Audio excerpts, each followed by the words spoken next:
پروردگار ہم تجھ ہی سے مدد مانگتے ہیں.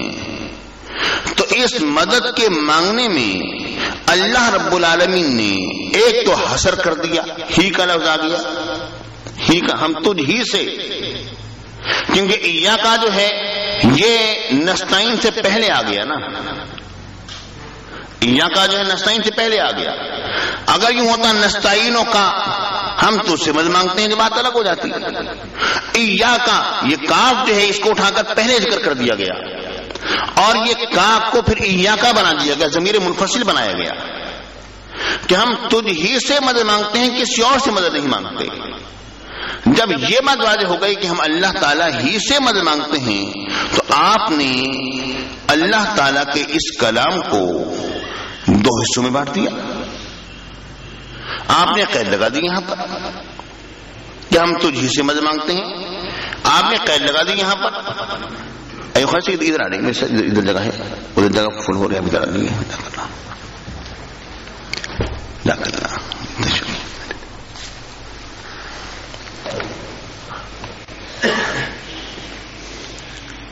میں عرض کر رہا تھا کہ آپ نے اس بات کو دو حصوں میں بانٹ دیا. یہ کہہ دیا کہ ما فوق الاسباب میں ہم اللہ ہی سے مدد مانگیں گے اور ما تحت الاسباب میں بندوں سے. حالانکہ اللہ تعالیٰ نے تو کوئی قید نہیں لگائی یہاں پر. یہ تو آپ نے کہا ہے نا کہ ما فوق الاسباب میں اللہ اور ما تحت الاسباب میں بندہ. تو آپ نے بندے کو اللہ کے سامنے لا کے کھڑا کر دیا. یا اللہ ما فوق الاسباب میں تو ہے اور ما تحت الاسباب میں تیرے بندے ہیں. یعنی جب یہ بات کہی گئی ایاک نستعین ہم تجھی سے مدد طلب کرتے ہیں تو بندے نے اپنے دل میں رب کی بارگاہ میں گویا یہ عرض کیا یا اللہ ہم تجھی سے مدد طلب کرتے ہیں مگر ما فوق الاسباب میں ما تحت الاسباب میں ہم تیرے کچھ اور بھی شریک رکھتے ہیں جن سے ہم مدد طلب کرتے ہیں. بات واضح ہو رہی ہے نہیں ہو رہی؟ یعنی ما فوق الاسباب میں ہم تجھی سے مدد طلب کرتے ہیں لیکن ما تحت الاسباب میں اللہ ہم تیرے علاوہ کچھ اور بھی شریک رکھتے ہیں. بولیے کیا اس میں شائبہ شرک نہیں تو اور کیا ہے؟ بالکل واضح ہے نا بات، اس میں شائبہ شرک ہے. اور آپ غور فرمائیے کہ یہ ما فوق الاسباب اور ما تحت الاسباب یہ کہاں پر لکھا ہوا ہے؟ کیا قرآن پاک کی کسی آیت میں ہے تو دکھلائیے، کیا حدیث پاک میں ہے تو دکھلائیے، کیا اجماع صحابہ ہے اس بات پر تو دکھلائیے. یہ تو کچھ عرصے سے یہ لوگوں نے اپنے طور پہ اصطلاح گھڑ لی ہے ما فوق الاسباب اور ما تحت الاسباب کی. اللہ رب العالمین نے تو ایک بات مطلق فرمائی تھی کہ تم میری بارگاہ میں یوں عرض کرو ایاک نستعین کہ ہم تجھ ہی سے مدد طلب کرتے ہیں. اللہ تعالیٰ نے ایک بات مطلقاً فرمائی تھی لیکن ہم نے اس کلام کو مقید کر دیا کہ یا اللہ ہم تجھ ہی سے مدد طلب کرتے ہیں ما فوق الاسباب میں. ٹھیک ہے نہیں؟ ہم نے اللہ تعالیٰ کے کلام کو مقید کر دیا اپنی رائے سے. اور یہ علماء اصول کا یہ اصول ہے کہ کتاب اللہ کے مطلق حکم کو کوئی شخص اپنی رائے سے مقید نہیں کر سکتا ہے، ورنہ تو ہر سے جو چاہے کہتا رہے. بات واضح ہو رہی ہے نا؟ بالکل. ورنہ تو ہر سے اپنے طور پر جو چاہے گلاپتا رہے، جو چاہے کہتا رہے. بات اصل میں ہے کہ ہمیں یہی عقیدہ رکھنا ہے ایاک نستعین ہم تجھ ہی سے مدد طلب کرتے ہیں. ما فوق الاسباب اور ما تحت الاسباب کی قید جو ہے اس کا ذکر کہیں پر نہیں. یہ خامخواہ کے لیے ہم لوگوں نے قید بنا دی. یہ سلسلہ ہمارا اپنا بنایا ہوا ہے، ہمارا اپنا شروع کیا ہوا یہ سلسلہ ہے. پھر آپ بتائیں، پھر اگر یہ کہا جائے کہ جی پھر جو بیٹے سے مدد مانگی جاتی ہے اس کو آپ کدھر ڈالو گے؟ بیٹی سے اس سے جو کہا جاتا ہے کپڑے دھو دو اس کو آپ کہاں کرو گے؟ تو اللہ ہی سے مدد طلب کرنی ہے تو جو بیوی جو کھانا پکا کے دیتی ہے اس کو آپ اس مدد کو آپ کس زمرے میں رکھو گے؟ پیارے بھائیوں، پیارے ساتھیوں، ہم اس بارے میں ایک ہی موقف رکھتے ہیں. ہم ایاک نستعین کا حکم مطلق ہے، اپنی اطلاق پر جاری رہے گا. ہم اہل سنت کا موقف کیا ہے؟ ہمارا موقف یہ ہے، یا اللہ ہم کسی کام میں جو چاہے ما فوق الاسباب ہو یا ما تحت الاسباب ہو، کوئی بھی کام کیوں نہ ہو، اے پروردگار ہم تیرے علاوہ کسی اور سے مدد نہیں مانگتے، تو ہی حقیقتاً ہمارا مدد فرمانے والا ہے. آپ کو مثال دی دیتا ہوں. ابھی بیٹھے بیٹھے یہ ماشاءاللہ ہم خواجہ صاحب کے گھر میں حاضر ہیں. ابھی درس کے بعد ہمارے خواجہ صاحب ہمیشہ اہتمام کرتے ہیں چائے پانی کا جو بھی اہتمام ہوتا ہے. اب یہ مجھے بتلائیے کہ یہ ہمیں کھلانے والے ہمارے خواجہ صاحب ہیں یا اللہ ہے؟ اللہ ہے نا، اللہ کھلاتا پلاتا ہے نا. ہمیں کھلانے والے خواجہ صاحب نہیں، ہمارا اللہ ہمیں کھلا رہے، ہمیں پلا رہا ہے. تو اس کا مطلب کیا ہوا؟ پھر خواجہ صاحب کیا ہوئے؟ یہ صرف ایک سبب بنے، ایک وسیلہ بنے ہیں. کھلاتا اللہ ہے، خواجہ صاحب وسیلہ ہیں. پلاتا اللہ ہے، بھائی جو ہے وہ وسیلہ ہے، دوست جو ہے وسیلہ ہے. تو یہ بات آپ ذہن میں رکھ لیجیے کہ ہمارا عقیدہ صرف اور صرف یہی ہی ہونا چاہیے کہ یا اللہ ہم تجھ ہی سے مدد طلب کرتے ہیں، تیرے علاوہ ہم کسی اور سے مدد طلب نہیں کرتے ہیں.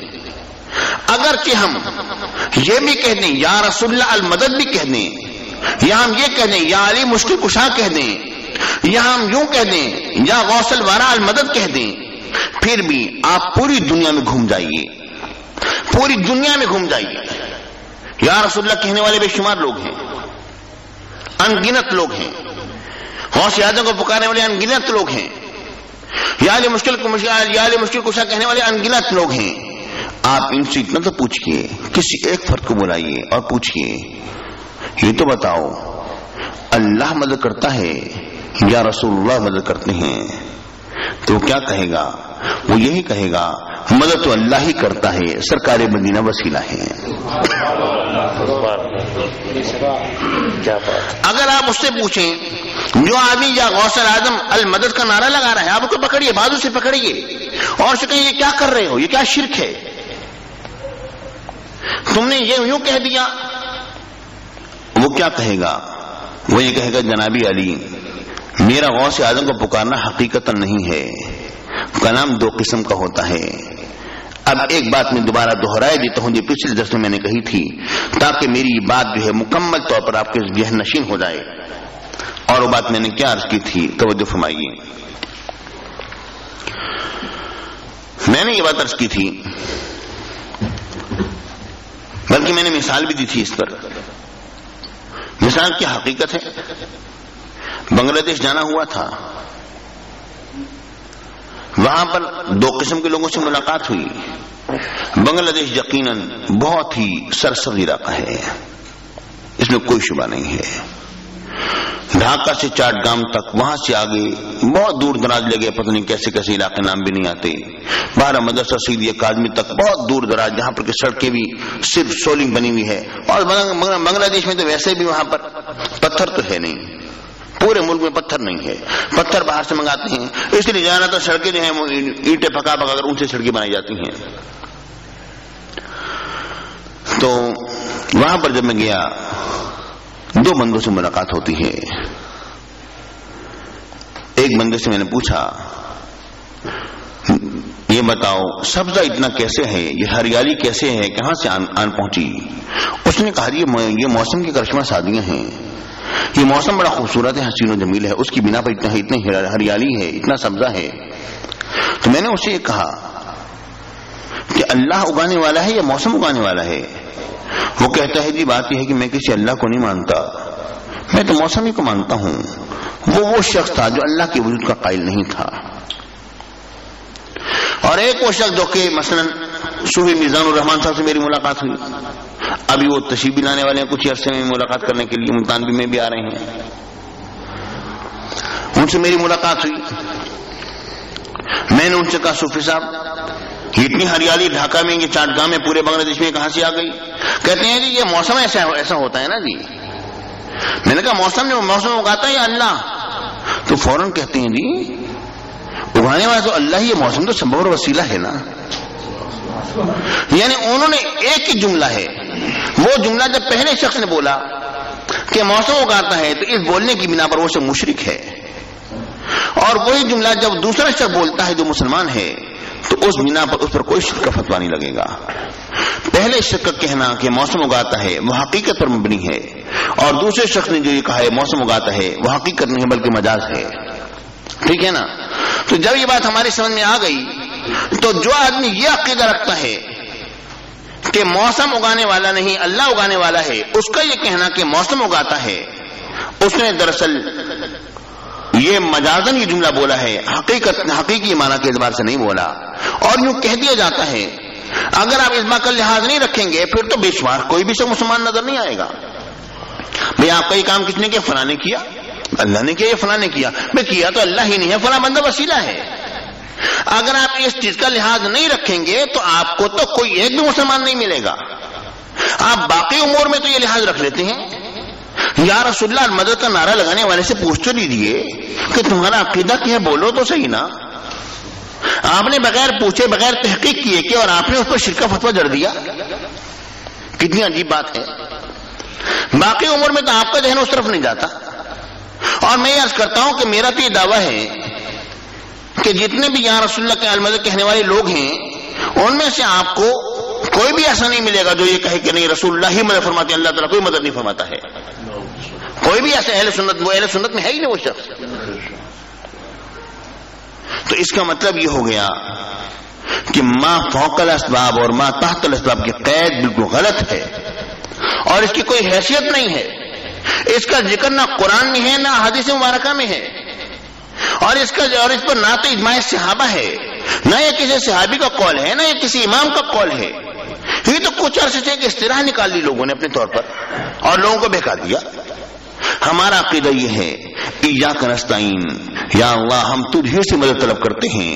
ہم اس ایاک نستعین کے مطلق حکم کو مقید نہیں کرتے، بانٹتے نہیں ہیں. ما فوق الاسباب اور ما تحت الاسباب میں ہم اس کو تقسیم نہیں کرتے ہیں. یا اللہ ہمارا عقیدہ صرف یہ ہے تو ہی مدد فرمانے والا ہے، تیری مرضی ہے. تو چاہے تو میرے بیٹے کے ہاتھ پر میری مدد کر دے، چاہے تو میرے باپ کے ذریعے سے میری مدد کر دے، چاہے تو اپنے کسی پیارے بندے کے ذریعے سے میری مدد فرما دے. تیری مرضی ہے یا اللہ. تو چاہے تو سرکار مدینہ کے وسیلے سے میری مدد کر دے، یہ تیری مرضی ہے. ہم یہ معاملہ تو چھوڑتے ہیں. یہ ما فوق الاسباب اور ما تحت الاسباب کی قید بالکل غلط ہے اور اس کی کوئی حیثیت ہی نہیں ہے. بات بالکل واضح ہو گئی ہوگی. ٹھیک ہے نا جی. اب آگے چلتے ہیں، جو دوسری بات کو سمجھنے کی کوشش کرتے ہیں. وہ یہ ہے کہ جن لوگوں نے ما فوق الاسباب کے بارے میں یہ کہا کہ اللہ ہی سے مدد مانگی جائے، اور یہ کہ ما تحت الاسباب میں بندوں سے بھی مدد مانگنا جائز ہے، تو میں اگر ایسی مثالیں پیش کر دوں قرآن اور حدیث سے، ایسا ثبوت میں فراہم کر دوں جس سے یہ قاعدہ کلیہ ان کا ٹوٹ جائے، پھر تو ظاہر ہے آپ مان لیں گے میری بات. ٹھیک ہے نا. ترمذی شریف میں ایک حدیث پاک آتی ہے، ذرا ملاحظہ فرمائیے. ترمذی شریف میں ہے، میرے آقا سرکار مدینہ صلی اللہ علیہ وسلم نے فرمایا لیسأل احدکم ربہ حاجتہ کلہا. تم میں سے ہر شخص کو یہ چاہیے کہ وہ اپنی تمام کی تمام حاجتیں اپنے رب ہی سے طلب کرے. حتی یسلہ الملح، یہاں تک کہ نمک بھی مانگنا ہو تو اسی سے مانگے. وحتی یسلہ شسع نعلہ اذا انقطع، اور اگر کہ پاؤں کا جوتے کا تسمہ ٹوٹ جائے تو وہ بھی اللہ ہی سے مانگے. اب ذرا دیکھیے اور غور کیجیے، یہ حدیث لوگ پڑھ کے سناتے ہیں اور اس کو بیان کرتے ہیں، لیکن ہمارے بھولے بھالے اہل سنت کیسے ہیں، ان کے کہے میں آ جاتے ہیں. جب وہ یہ حدیث پڑھ کے سناتے ہیں اور کہتے ہیں دیکھو دلیل یہ نکالی، نتیجہ یہ نکلتا ہے